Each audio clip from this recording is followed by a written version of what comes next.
Muy buenos días, yogis y yoginis. Yo soy Verónica Bernal y os doy la bienvenida al podcast de Yógate, en el que hablamos de cómo practicar yoga dentro y fuera de la esterilla.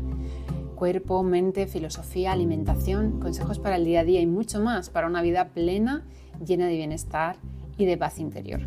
Hoy voy a responder las preguntas que me vais dejando en el formulario del apartado podcast que tenemos en la web. Y he recogido 3 de ellas.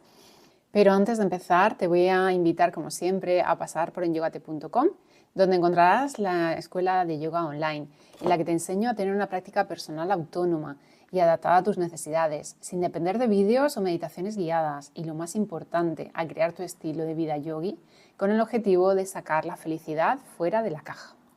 Vamos con la primera pregunta, nos la manda María, y me dice, me gustaría que explicases cómo debe ser la respiración cuando practicamos asanas y en qué parte del cuerpo debemos prestar atención mental en cada postura. Muchas gracias, Verónica.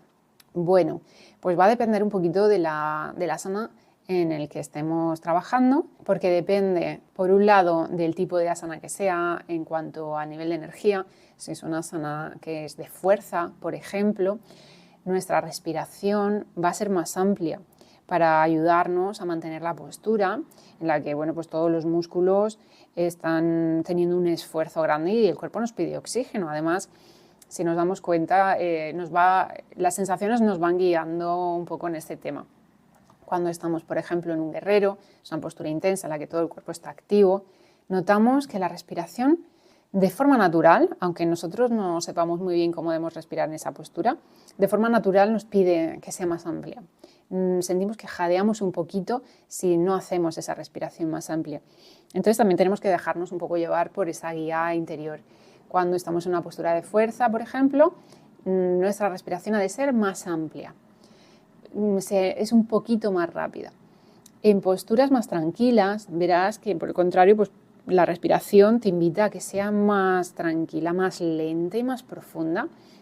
Por irnos a un extremo, la postura de Balasana, la postura del bebé, en la que estamos recogidos y en quietud totalmente. Ahí no hay ningún tipo de tensión, los músculos no están activos y sin embargo nos estamos recogiendo físicamente, lo que nos invita a un recogimiento también mental. Nuestra respiración se vuelve tranquila, suave y lenta. Pasa también, por ejemplo, en las posturas de rotación, por poner un ejemplo un poco más intermedio, en los que hay ciertos músculos que están activos y otros no, pero es una postura tranquila. Y ahí también nos invita a estar con una respiración larga y tranquila. En posturas de equilibrio también sucede, no es una respiración muy agitada, a no ser que sea un equilibrio más intenso. Por ejemplo, un equilibrio de brazos en el que sí que está todo el cuerpo activo. Entonces, depende del tipo de postura, si incluye fuerza, si no, si nuestros músculos están más activos o menos, nuestra respiración va a ser más amplia o más tranquila y lenta. Y luego, en cuanto a en qué parte del cuerpo debemos prestar más atención mental, va a depender de la postura. Por ejemplo, en una postura de rotación, nuestra atención puede estar en la rotación de la columna, pero también puede estar en la rotación del abdomen y el movimiento que sucede en nuestras vísceras. Cuando nos están guiando la clase, nos indican hacia dónde llevar la atención muchas veces, dependiendo del interés que pueda tener dentro de la serie esa postura, pero en general podemos darle el interés en una zona concreta según el objetivo de nuestra práctica o según cómo estemos en este momento. Si, por ejemplo, yo quiero intensificar un poquito ese masaje abdominal en esa rotación, pues voy a llevar mi atención al vientre, voy a sentir muy bien ahí mi respiración, voy a cuidar esa respiración. Si por el contrario, por ejemplo, o complementariamente, no por el contrario, a veces es complementario, mi interés es en esa rotación trabajar mi espalda porque estoy haciendo una práctica en la que quiero descongestionarla, me siento tensa, pues voy a prestarle atención a mi espalda, a mi columna, a cómo se estira, a estar muy atenta a cómo cada respiración influye en ella. Entonces va a depender un poco de la postura y de la intención de la propia práctica. Como ves, María, no te puedo dar una respuesta matemática, aquí es esto, aquí es lo otro, porque cambia un poco dependiendo de la intención de la práctica y de cada una de las posturas en sí. Bueno, Antonio nos manda la siguiente pregunta. Me dice, ¿cómo puedo tener una rutina y una constancia en mi práctica de yoga? Es mi punto débil y mira que me gusta y me sienta bien. Bueno, eso nos pasa mucho, no solamente a ti. La mayoría de las personas, bueno, nos cuesta, aunque algo nos siente bien, mantenernos constantes. El cuerpo, la mente sobre todo, tiende a la ley del mínimo esfuerzo. Entonces, a no ser que tengamos una constancia, o sea, que nosotros nos hayamos trabajado a nivel de disciplina, nos cuesta mantener una rutina. Y da igual que sea en yoga o en cualquier otra cosa. Pasa en la alimentación, pasa en cualquier deporte, pasa incluso con los hobbies, ¿no? Aunque nos gusten, pues hay veces que el sofá nos llama con más fuerza. Pero es que nos pasa incluso a veces con quedar con amigos, que hemos quedado con amigos hace no sé cuánto y a no ser que tengamos muchísimas ganas, hay veces que nos pasa por la cabeza es que hace frío, no sé si me apetece o ponerme a cambiarme ahora, a tal. Bueno, eso pasa muchísimo. Es algo muy típico de nuestra mente, ponernos esas trabas. Entonces, bueno, pues aquí tenemos que trabajar por un lado nuestra disciplina, que el yoga nos invita a ser disciplinados. Además, en uno de los principios del yoga, del yama y niyama, uno de ellos es la disciplina, cultivar la disciplina en la práctica y en todo en general, cualquier hábito que queramos fomentar. Entonces tenemos que quitarnos un poco esa pereza, esa vocecita cuando nos dice, con lo a gusto que estás ahora mismo en el sofá, o con lo que estás haciendo ahora que te gusta, lo que sea, y te vas a poner a sacar la esterilla, a ponerte la ropa de deporte para practicar, pues mejor quédate en lo que estás haciendo, ¿no? Pues cuando oímos esa vocecita, lo que tenemos que hacer es darnos cuenta, el yoga es un ejercicio de conciencia continuo, entonces pues darnos cuenta de que ha salido esa vocecita, que es la procrastinación, y vencerla a base de voluntad. Nos puede ayudar, y nos ayuda de hecho, por un lado, planificar nuestra práctica, ponerla en el calendario, ponerla en nuestra agenda y claro, que si estás apuntado en un centro va a ser sí o sí a una hora concreta, pero en casa, que es más difícil y que es donde imagino que te cuesta más, pues es decir, bueno, pues igual que me apunto a un centro, por ejemplo, el lunes, miércoles y jueves o viernes y voy a una hora, a las 6 de la tarde, por ejemplo, pues en tu agenda marcas que aunque no te hayas apuntado a ningún sitio, los lunes, miércoles y viernes a las 6 de la tarde vas a parar lo que estás haciendo y vas a practicar yoga. O si todas las mañanas te has propuesto, o las tardes, a la hora que sea, te has puesto a meditar, pues te pones una hora en la agenda en la que vas a parar lo que estés haciendo y te vas a poner a meditar. Y esa cita contigo mismo es inamovible, a no ser que surja una emergencia, que a alguien le haya pasado algo y tengas que ir a atenderle. Pero si no, pues las cosas de casa se pueden postergar. Lo que estés haciendo en el sofá lo puedes hacer después. Si estás haciendo, cualquier otra actividad que estés haciendo, tiene que parar a esa hora y te tienes que poner a tu práctica. Porque además una vez que arrancas, que te cuesta, pero arrancas y te pones, entonces agradeces el haberte puesto. Y cuando terminas, agradeces haber hecho tu práctica y te sientes bien. Y eso se va a retroalimentar. Y poquito a poco, esa procrastinación que va viniendo a nuestra mente en forma de esa vocecita que te dice, pues quédate en el sofá que estás más a gusto, va a ir acallándose. Se va a ir creando el hábito y te lo va a pedir el cuerpo. Al final, cuando tú haces durante un tiempo, se dice que son 21 días, ¿no?, el crear un hábito, pero bueno, puede ser más o menos dependiendo de la persona, el cuerpo te lo pide. Porque el día que no lo hagas, lo vas a echar de menos. Entonces, pues colocarte en la agenda este ratito de práctica. Y luego, algo muy útil también en casa es tenerlo todo preparado. Tener un rinconcito para ti. Esto lo hemos hablado en algún episodio. Y es una recomendación que yo hago mucho. Aunque sea un rinconcito, a veces, pues si tenemos una habitación libre en casa, pues podemos dedicarla a tener nuestras cosas de yoga, de hacer ejercicio, si es que hacemos ejercicio, ¿no? Todo lo que nos cueste un poquito más, pues si lo facilitamos, muchísimo mejor.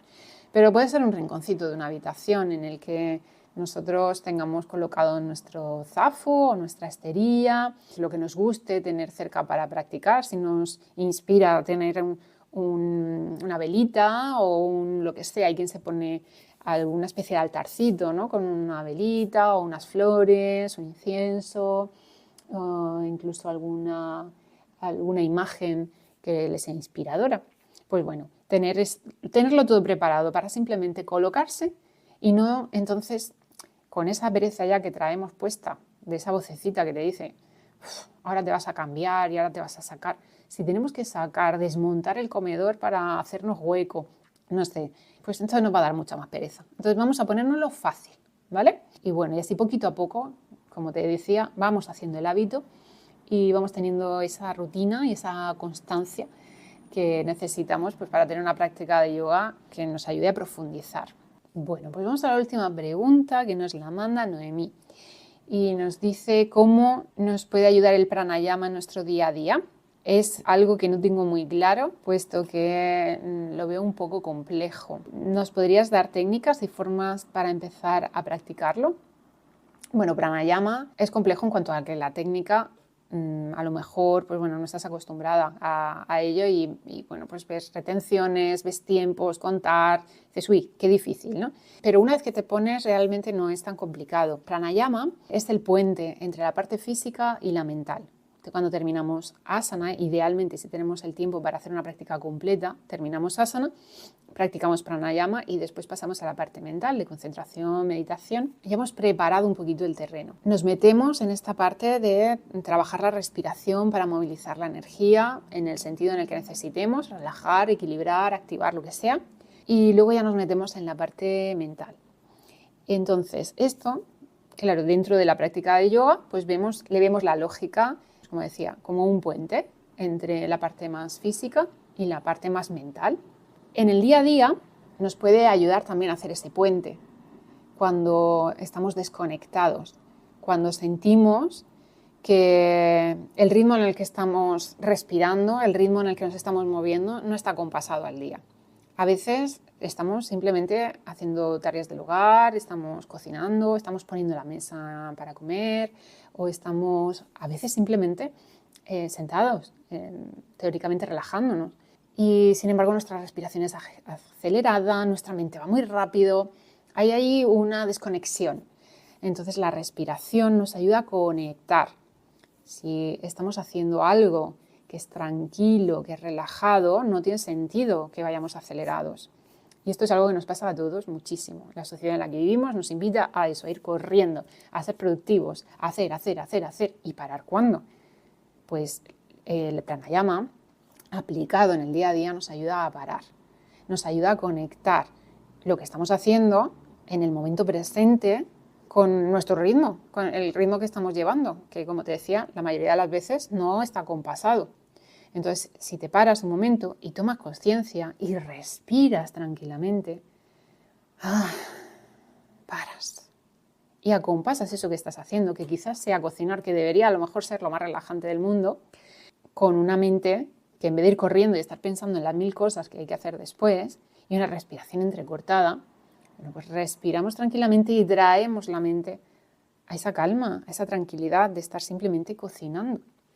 Tendemos a estar en un estado de alerta que es irreal. Esto nos sucede porque tenemos en el sistema nervioso, el sistema simpático, lo tenemos muy activo.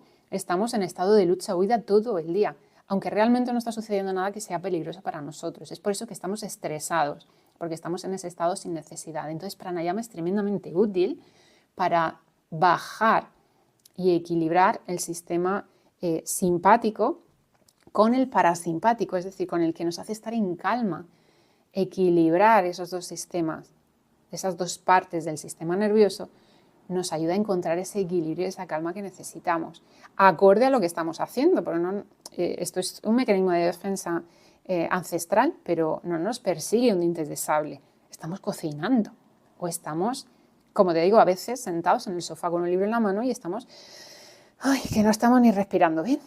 Así que bueno, pues el llevar una respiración consciente al día a día nos ayuda muchísimo a juntar, como decía, a unir, a tejer ese puente entre lo que está sucediendo realmente y lo que sucede en nuestra mente, a calmar el ritmo. en la esterilla, porque me preguntas por técnicas, formas de empezar a practicar pranayama, que bueno, lo veías un poco complejo. Empieza por la parte más sencilla. Si empiezas, no puedes empezar por un pranayama lleno de ritmos, de retenciones y de 1000 historias, porque no es para ti, es para un practicante avanzado. Entonces empieza por las respiraciones profundas. Empieza por respirar conscientemente, por una respiración cuadrada, por ejemplo, sencilla, o una respiración circular sencilla en la que inhalas contando tiempos y exhalas contando tiempos, intentando equilibrar sin muchas más pretensiones, más que tomar contacto con el momento presente a través de tu respiración e ir calmando la energía y tu mente, entrando en esta respiración tranquila, en ese ritmo de esa respiración tranquila que estás haciendo. Y poquito a poco ya irás avanzando, ya irás aprendiendo otras técnicas, ya irás profundizando en pranayama y según vayas incorporándolo en tu práctica formal de esterilla o de zafu, lo vas a ir luego llevando a tu día a día de una manera mucho más sencilla. Pranayama es de las cosas más útiles que nos pueden ayudar en el día a día, puesto que la respiración la llevamos puesta todo el día y podemos utilizarla a voluntad. Así que yo os invito a todos, no solo a Noemí, a que vayáis muy despacito, muy poquito a poco. Si empezáis empezando con pranayama, practicar pranayama de manera sencilla, respiraciones profundas, respiraciones conscientes y pranayamas muy sencillos. Y según vayáis dominando esa respiración consciente, ya vais avanzando. Bueno, pues hasta aquí las preguntas de hoy. Si me quieres dejar preguntas, hay un formulario en la web, en el apartado podcast.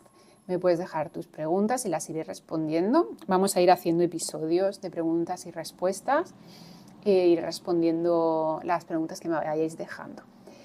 Bueno, como te decía, dejamos hoy aquí este episodio que espero que te haya sido útil. Te agradezco mucho que hayas decidido compartir este ratito de yoga conmigo. Me encantará que me dejes tus preguntas y también tus comentarios. Podemos comentar sobre estos temas en Spotify, en el canal de Telegram o en las redes sociales y sobre todo te quiero agradecer el unirte a los cursos de la escuela online en enyogate.com, porque de esta manera lo que hago cobra sentido y además me ayudas a que puedas seguir ofreciendo espacios como este. Te espero en el próximo episodio. Que tengas un día estupendo, consciente y lleno de sentido. Namaste.